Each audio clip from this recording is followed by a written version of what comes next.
जय Shri Radhe ji. Welcome to रंग group रंग एस्ट्रो कनक रंग एंड रंग माधव। मेरी सूर्य रेखा टूटी हुई है या सूर्य रेखा टेढ़ी है या पूरी नहीं है, इसका मेरे जीवन पर क्या प्रभाव पड़ेगा? ऐसे बहुत सारे सवाल जब हमारे पास आते हैं तो विस्तार से उन चीज़ों के बारे में बताना पड़ता है।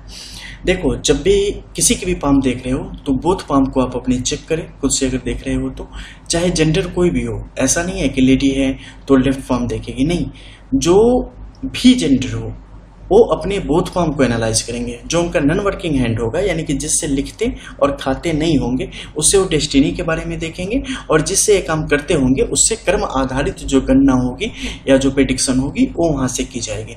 तो उसके आधार पे इनका आकलन आप जान सकते हैं। अगर आप नॉन वर्किंग हैंड देख रहे हैं तो वहाँ से देख ले कि आपको क्या मिला है प्रारब्ध में, और करंट सिचुएशन से देख सकते हैं कि आप जा रहे हैं किस दिशा में, प्रारब्ध की तरह या आपकी एक अलग ही दिशा है। तो उसके अनुरूप आप इसके बारे में क्लियर जान सकते हैं कि जिंदगी आपको कहाँ ले जा रही है और आप उसे कौन सी दिशा देने का काम कर रहे हैं। अब बात आती है सनलाइन की। आपके जीवन में शाइनिंग के लिए सन का बेहतर होना निहायत ही आवश्यक है। अगर सन शाइन नहीं है तो फिर निश्चित तौर पे जीवन धुंधला ही रहने वाला है। आपके जीवन में बेहतर पद, बेहतर रुतबा, एक अच्छी प्रोफेशनल लाइफ और एक सम्मानित और सफल जीवन जीने के लिए सूर्य का बेहतर होना आपके लिए आवश्यक होता चला जाता है। अगर हस्तरेखा के द्वारा हम इन चीज़ों को देख रहे हैं तो कैसे देखें? सामान्य रूप से अगर आप देखेंगे तो सूर्य की रेखा अगर बिल्कुल बेहतर अवस्था में, स्वस्थ अवस्था में आगे की तरफ बढ़ती चली जाती है और अपने क्षेत्र में किसी भी प्रकार के बुरे सिंबल का सहयोग नहीं लेती है या अपने ऊपर आश्रय उसका नहीं देती है, तो ये जातक के लिए अच्छा होता है और प्रोफेशनली जातक अपने जीवन में बेहतर योगों का निर्माण कर पाने में सक्षम होते हैं और बेहतर पद प्रतिष्ठा, नाम सम्मान और शाइनिंग अपने जीवन में प्राप्त करते हैं। लेकिन क्या एक सीधी खड़ी रेखा आपको ये सब कुछ देने में सक्षम है? नहीं, हमेशा नहीं। इसके लिए कैसे? तो इसके लिए आपको देखना पड़ेगा कि आपका जो सन माउंट है इसकी पोजीशन कैसी है। सन माउंट अगर अच्छा नहीं होगा ना तो यहाँ पे कितनी भी खड़ी लकीरें आ जाएं उससे भी कोई फायदा नहीं होता है। ठीक है, इसको ध्यान देना पड़ेगा।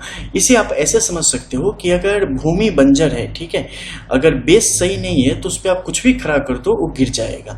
तो अगर यहाँ पे सन का जो बेस है, ये पूरा पर्वत क्षेत्र स्ट्रॉन्ग नहीं होगा, यानी कि बंदा स्ट्रॉन्ग नहीं होगा, तो उसके पास एलएमजी डाल दोगे तो उससे बंदूक चलेगी ही नहीं, तो गोली निकलेगी कैसे? ठीक है, और वहीं पे आपके हाथ में अगर पावर है ना तो आपके पास बंदूक न रहे फिर भी कुछ कर सकते हो, लेकिन हाथ में पावर न है तो आपको कुछ भी दे दिया जाए तो कोई फायदा होने वाला है नहीं। यहाँ पे वही कहानी है। अगर बेस इसका स्ट्रांग नहीं होगा ना तो यहाँ पे आपके सूर्य की रेखा कितनी भी बलवती हो जाए, कितनी भी स्ट्रांग हो जाए, उससे आपको कोई भी लाभ यहाँ पर प्राप्त नहीं होता है। वैसी स्थिति में देखना क्या होता है, बुद्ध की स्थिति, क्योंकि बुद्ध आपके बुद्धि विवेक का सामंजस्य करता है।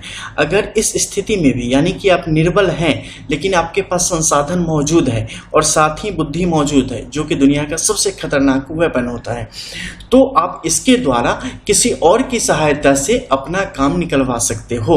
तो उस परिस्थिति में अगर वैसी सिचुएशन आ जाए तो आपको देखना पड़ेगा सैटर्न की क्या कंडीशन है, आपके मार्स की क्या कंडीशन है, आपके जुपिटर की क्या कंडीशन है और बाकी जो प्लैनेट्स की मूवमेंट है उसकी क्या कंडीशन है। लेकिन बात आ जाती है अपने जीवन में फिनेंशियली या प्रोफेशनली ग्रोथ की, तो उस मामले में ये आपको किस तरीके से सहायता कर सकता है। तो मान लो कि यहाँ पर बेस अच्छी नहीं है और रेखाएं बिल्कुल क्लियर है। ऐसी स्थिति में आपको चले जाइए वीनस के इस पॉइंट पे देखना चाहिए, तीसरे में, यानी फर्स्ट में आप देखेंगे मरकरी को, सेकंड में देखेंगे सैटर्न को एंड थर्ड में देखेंगे यहाँ पर वीनस को।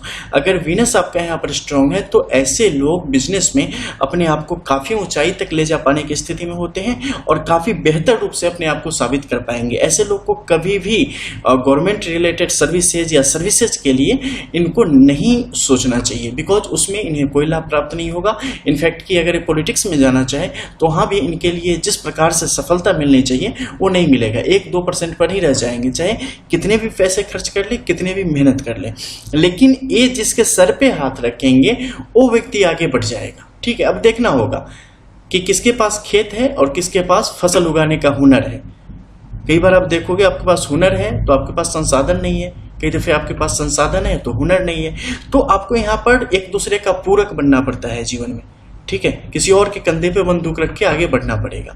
तो इस अनुसार बुद्ध का यहाँ पर बेहतर होना ऐसे जातकों के लिए आवश्यक हो जाता है। तो जब भी किसी व्यक्ति के हथेली में सन थोड़ी गुलाटी मारने लगे, यहाँ से वहाँ भटकने लगे, तो समझ लो ऐसे व्यक्ति को एक सही मार्गदर्शक की जरूरत है जो इसे आगे ले जाने का काम करे। नहीं तो ऐसी परिस्थिति में क्या होगा, आप जो डिजर्व करते हैं, आप जितनी मेहनत करते हैं उसके मुकाबले आपको मिलता जो है ना बस 10%।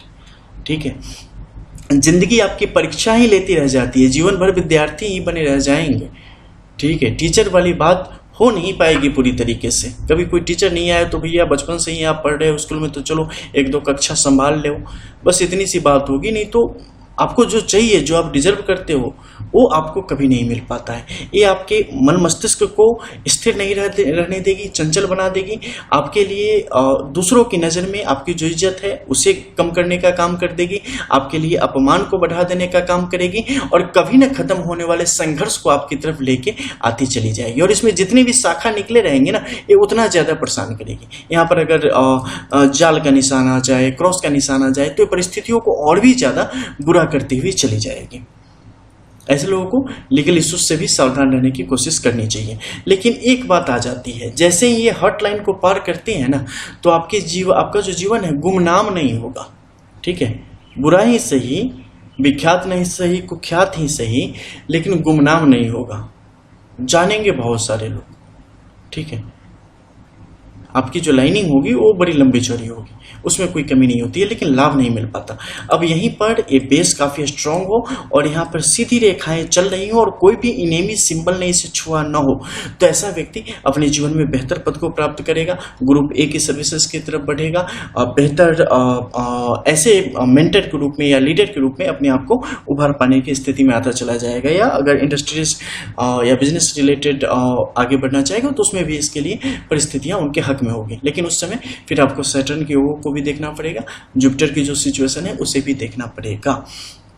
अब हम बात करेंगे यहाँ पर मध्य के क्षेत्र में तिल आने का मतलब। बहुत सारे लोग की हथेली में आता है। देखो अमूमन यहाँ पर अगर आप तिल आता है तो ये तिल होना यहाँ पर बुरा नहीं है। ठीक है, राहु के क्षेत्र में तिल का और केतु के क्षेत्र में तिल होने से जातक के लिए परिस्थितियाँ बेहतर होती है। केतु के निचले क्षेत्र में, मध्य में नहीं, बिल्कुल मध्य में या मध्य से ऊपर, वो तो बड़ी खतरनाक है। ठीक है, उससे रिलेटेड मेरी वीडियोज भी है, नीचे कंकन के क्षेत्र में। तो यहाँ पे अगर ये तिल है ना, तो इस तिल आपके लिए कब बेहतर काम करेगी, इसे ऐसा मान लो ना कि एक ऐसा सपोर्टर है जिसका मेंटर कोई और है। ठीक है, वो जैसा बोलेगा ये वैसा करेगा, ये हुक्म का इक्का है। इसे जब सामने वाला कहेगा कि आपकी तरफ जाने के लिए, आपकी हेल्प करने के लिए, तो आपका हेल्प करेगा, अदरवाइज ये आपके लिए न्यूट्रल बैठा रहेगा। वो कहेगा बुरा करने के लिए तो बुरा करेगा। इसे यहाँ पर नियंत्रित करने का काम कौन करता है? 2 खास ग्रह हैं जो इसे नियंत्रित करते हैं, एक मंगल, दूसरा सैटर्न। इन दोनों की दशा महादशा आपके पक्ष में अगर होगी तो ये आपके पक्ष में काम करेगा, बहुत ज्यादा धन देगा। और ये दोनों अगर विरोध में चले गए तो उस समय ये आपके लिए नुकसान भी देने में कहीं से पीछे नहीं हटेगा। ठीक है, तो उस तरीके से अपना रूप बदलता रहता है। इसका अपना कोई दिमाग है नहीं कि कैसे चलना है। ये अपने गुरु के आदेशानुसार ही अपने जीवन को परिवर्तित करता है। आपसे न इसकी दोस्ती है ना दुश्मनी है, बस इस तरीके से काम करता है। अब हम मध्य के क्षेत्र में देखेंगे, यहाँ पर बहुत सारी रेखाएं हैं, जैसे कि क्रॉस का साइन है। ये सब एक बेहतर साइन है। ठीक है, जो कि एक इंसान के रूप में आपको बेहतर बनाती है, लेकिन जैसी आजकल की दुनिया है उसमें जीने लायक आपको नहीं बनाती है। तो आप थोड़े क्या उसे बोलते हो, भावुक किस्म को हो जाते हो। कई दफ़े चीज़ों को आप बहुत ही कॉम्प्लिकेटेड ले लेते हो, मान लेते हो। कई दफ़े आप बहुत ज़्यादा जहाँ दिमाग नहीं लगाना चाहिए वहाँ दिमाग लगा लेते हो, जहाँ दिल लगाना चाहिए वहाँ दिल नहीं लगाते। तो ऐसी उलट पुलट आपके जीवन में चलती रहती है। इसके अलावा स्टार की फॉर्मेशन इस क्षेत्र में होना निश्चित तौर पर जातक के लिए अच्छा नहीं होता है। इसके बुरे प्रभाव जब भी किसी हथेली में अगर ऐसा हो तो आपके लिए बुरे प्रभाव को ही दर्शाने का काम करती है। ठीक है, तो 2-3 चीज़ें हमेशा याद रखना कि जब भी पाम एनालिसिस हो, पाम एनालिसिस बच्चों का खेल नहीं है। ठीक है, तो यूट्यूब पे सिर्फ कुछ नहीं आता, वो लोग भरे पड़े हैं फॉर्म एनालिसिस करने के लिए।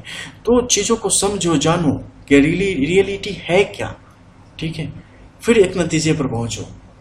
एक छोटी छोटी रेखा ना पूरी तस्वीर बदल देती है इसकी। तो उन चीज़ों को ध्यान से देख के समझ के फिर आगे एक जीवन के निर्णय पर व्यक्ति को पहुंचना चाहिए। तो मिलते हैं फिर कुछ और नई वीडियोस के साथ, तब तक के लिए जय जय श्री राधे।